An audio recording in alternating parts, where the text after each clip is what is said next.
I don't think I had a career change. I think what I had was a recognition that I'd always been a social worker. I just needed to have the credentials to accompany it. I spent my early part of my marriage being a foster parent. So my husband and I fostered 44 children over a period of about 15 years. And I recognized that I couldn't make the change that I wanted just by working with one family at a time. I needed to do it in a bigger context. So I went back to school to become a social worker at 42. I think Mount Royal has shaped my identity by creating a professional level of competency, number one.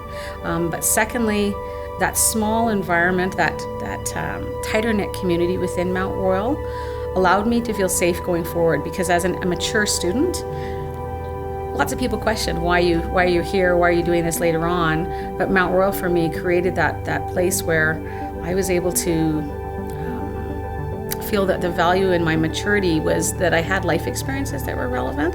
So for me, Mount Royal gave me some integrity. When I stood up there and said I have a diploma from Mount Royal, you automatically had a leg up on another applicant for a job or another applicant for a volunteer position, because it says something about who you are.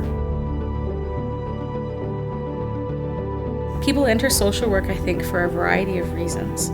Sometimes it's you've had an issue or something you've dealt with in your youth, your childhood, that you want to make better or make right. And other times you come from privilege. And I think I feel I came from privilege, that healthy family, healthy resources in my background, but in a sense of the world isn't balanced and the world isn't right. And I'm talking in Canadian context, not even international. And everybody has something that's triggered them to go into that, to try and make a change. It's not a profession that's stagnant. It's one that's about change and change focus. I think for me, it's about finding places where there are voids, or places where there needs to be a voice or someone who supports a voice. So it's a combination of things.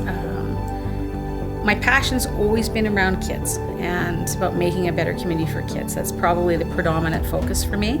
So finding areas where there needs to be, sometimes it's just a pair of hands, but sometimes it's someone with a critical eye, and sometimes it's someone with a connection politically.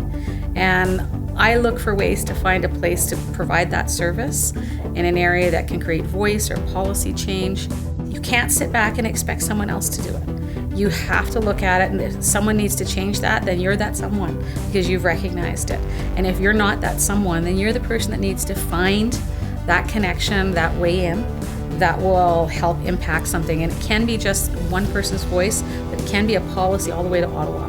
And I'm not a believer in stepping back and being fearful of that. I'm a believer in grabbing it with both hands and both feet if necessary, and biting it if possible, and just getting in there and making policy change. So how does being a community leader impact your life? Being a community leader sounds terrible to me, because I struggle with the language around that. I feel naturally humble, because I don't think it's something I've ever done for me. It's entirely something I've done because I believe it's about being connected and being able to make a difference in community. So I really struggle being called a leader in that area. I'd like to be a bit more of an instigator. I think someone who starts something off and then gets people excited and gets them connected and doing things. And I'd rather lead from behind than in front. So I'm struggling. I struggle with this interview. I struggle with being here because it's not about me. And it really is about bringing power and passion to other people and creating voice.